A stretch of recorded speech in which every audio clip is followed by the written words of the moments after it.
Yes, good evening, Nigerians. Good evening, millions watching me live on NTA2 Lagos. It's a brand new, wonderful evening on your Thursday evening delights lifted at. Whether you're watching me on a Saturday evening, yes, of course, the mayor is always there every Saturday evening. I'm going to say this: this is a brand new edition of Lifted Up for a brand new year. Right? I'm going to tell you that. Yes, a brand new to all the wonderful lovers of this program. I really want to thank you for keeping faith with us every now and then. And tell them from Lekki to VI, from VI to Ikeja, tell them that the mayor is back and back on the block. To God be the glory. Tonight, I need you. Especially if you're a man, I do really need you. If you're a woman watching me live on television tonight, I do really need you. What you're going to do, it's very simple. You're going to pick your phone and weigh in on a very brand new issue that we have this wonderful evening. The issue tonight has got to do with me. Yes. Why? Not because I'm the mayor of Isaac Brown, but simply because I'm a man. I am a man. We're going to open this new season Lifted Up with the things men do. The things we do. Men like me. And you're going to ask, it takes two to tango, right? Men don't just do things. It takes a man and a woman to get things done, right? Rightly or wrongly, depending on where you want to place it. Tonight is a blockbuster, and I mean it. It's a blockbuster. First of its kind on Lifted Up. We'll bring in issue that affects only one individual on this show. But tonight, we've got two people. And you guess what? They are both women. They are ladies. We're talking about Bumi and Jane. Bumi and Jane. So tonight, so much to talk about. You're going to help me out to lift the heart and soul of these two women. I spoke about the fact that at the beginning of the series of the things men do, the things we do, men like me, men like you. I just want to ask this. Why is it that men like me, and some of you watching me live on television tonight, to pull down that trousers, yes, to pull it down, to pull off your belt, it doesn't need any thinking. But when the responsibility say at you, then that usually do get us thinking. So, I want to quote what Obama said during the last American election. He referred to his opponent, Mitt Romney, as somebody who liked to shoot first and aim later. Tonight, I have a very, very terrible, pathetic story. Two stories to be specific, because we are dealing with the story of two different women, Bumi and Jane. So when you pick your call, your telephone tonight, you're going to tell me, look, for Bumi, this is what you think is the way forward. For Jane, you're going to have to tell me, Isaac, tell her this should be the way forward. I'm going to just sum it up, because tonight I really want you to weigh in. I want to hear you talk. I want to hear you talk. So let's start with Bumi. Bumi story. You talk about different stroke for different folks. For these two women whose stories I'm going to share with you this wonderful evening, the beginning and the end, they all look so similar. But of course, the end results on the surface may look similar as well. But of course, so much in terms of differences. Let me pick it up with Bumi. Bumi got married. Yes, like every lady watching me live on television tonight. Your zeal, your desire, get married, have a roof over your head, right?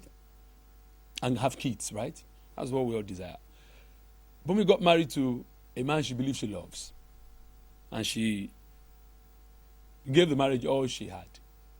But something was missing. The fruit of the womb. She couldn't conceive for 7 good years that she was with her husband. When women have problems, especially that has to do with pregnancy, fertility, A lot of talking points, pressures are and there. For Bumi, she claimed she did the medicals, no result. And so she went spiritual as well. And it was the spiritual that made her to do what she did. Maybe one of the reasons why I'm on TV tonight. After 7 good years, she couldn't conceive. Prayers upon prayers, deliverances here and there. Fasting over fasting. According to Bumi, the results in terms of findings from the spiritual realm seem to be aligning. And what is the story? The story, according to her, was that our husband, I don't know, you are married, watch me live on television. Bumi said it was revealed that her husband was diabolical and that he already had a covenant. Maybe belongs to a particular occult group. And the prerequisites, once you join them, simple. Till you die, you are not going to have any issue. This revelation, according to Bumi, wasn't a Nollywood thing. This was all about our life. It was revealed to her from all the prayers she had, from different sources, that her husband was actually diabolical and that the man had a covenant based on the occult group he belongs to. And the condition, the man would never, ever have a child in his life. I asked Bumi, why would your husband go into this? Are you guys crazily rich? Because when men want to do stuff, right, there's always a reason. Bumi told me, as we speak, the husband is just average. So why will he join the diabolical world? But of course, back to Bumi again. The realization that the reason why she couldn't conceive has to do with the husband and what he has put his hands in made Bumi to say he has to leave. Yes, she had to leave. Cutting a long story short, Bumi said she left her matrimonial home because she felt at the point in time, if her husband could go to this length, maybe her life too may be in danger. So she left the marriage and willingly her husband to allow her to go. She was to start a new life. But that new life was turned into a nightmare. And that's why Bumi shared her story with me, for me to share with you live on television. Bumi claimed after 2-3 years, just after 2 years, leaving her husband's home, she tried to keep herself calm. She got a good job. And she was trying to put her life together. Along the line, naturally, when women are in their hobbies home, men will always come after them. So not talk of when they're on their own. Bumi said, along the line, a man came. And who was he? A Londoner. Walked into her life. It all began like, a joke. Then suddenly, she said, look, she began to see in him another man and another future. After that 7 years of bondage, according to her. One thing led to the other. Maybe because of the circumstance she found herself. The guy who just came in from England, came in, the mates, and things seemed to be working for two of them. And they did have affairs, according to what Bumi told me. And for the very first time in Bumi's life, Bumi said she found out that